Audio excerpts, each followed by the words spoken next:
우리나라의 대표 명절, 설과 추석은 수많은 고객이 쿠팡을 찾는 시기입니다. 그만큼 큰 판매 성장을 기대해 볼 수 있을 텐데요. 지금부터 명절 선물 세트의 포장 방법 그리고 납품 시 주의사항을 알아보겠습니다. 먼저 냉동 상품 패키징 기준입니다. 냉동 선물 세트 박스는 종이 또는 스티로폼 재질 모두 가능합니다. 준비한 스티로폼 박스에 낱개 상품을 넣고 최소 2개 이상의 아이스팩도 함께 넣습니다. 뚜껑을 닫은 뒤 빈틈없이 테이핑해주세요. 테이핑을 마친 박스는 쇼핑백, 부직포 등 최종 포장재에 담습니다. 끝으로 최종 포장재의 측면에 선물 세트 라벨 스티커를 부착하면 선물 세트 포장 완성! 종이 재질 박스 역시 스티로폼 박스와 모든 포장 절차가 동일하지만 아이스팩을 넣지 않아도 괜찮습니다. 다음은 냉장 상품의 패키징 기준입니다. 냉장 선물 세트의 경우 종이 재질의 박스를 사용해야 합니다. 냉장 선물 세트를 스티로폼 박스로 포장할 경우 쿠팡 고객에게 배송되는 시점까지 공급사에서 동봉한 냉매제의 형태가 유지되기 힘듭니다. 그래서 쿠팡은 냉장 선물 세트의 경우 스티로폼 포장을 사용하지 않는 것을 권장합니다. 만약 부득이하게 스티로폼 재질의 박스를 사용해야 할 경우 반드시 담당 BMQA와 사전 협의해주세요. 종이 재질의 선물 세트 박스에 낱개 상품을 넣어 선물 세트 박스를 완성합니다.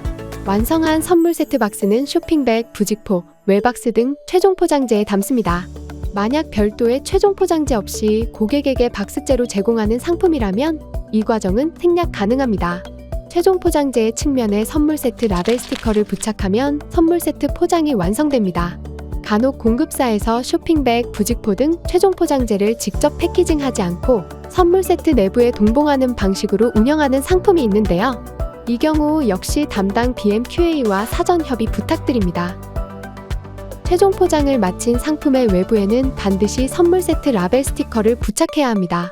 선물 세트 포장재 외부에 라벨 스티커를 부착하지 않으면 회송 조치되니 주의해주세요. 라벨 스티커를 준비할 때는 3가지만 주의해주세요. 첫째, 스티커가 떨어지지 않아야 합니다. 냉장 냉동 온도로 인해 접착력이 약해지면 스티커가 떨어질 수 있습니다. 특히 부직포 재질에 직접 스티커를 부착하는 경우 쉽게 떨어지는데요.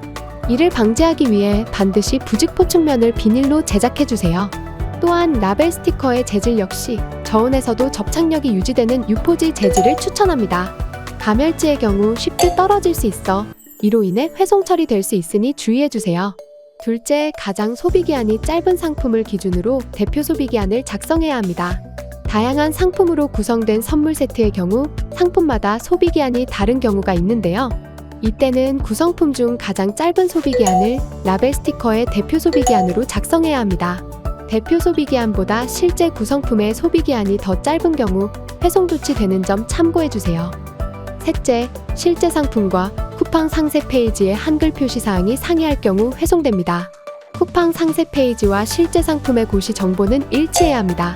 그렇지 않으면 회송되니 반드시 확인 후 입고해주세요. 고객들의 소중한 분에게 전달되는 선물 세트, 보내는 사람의 정성과 마음이 오롯이 전달될 수 있도록 이번에 소개한 내용을 꼭 기억해주세요. 감사합니다.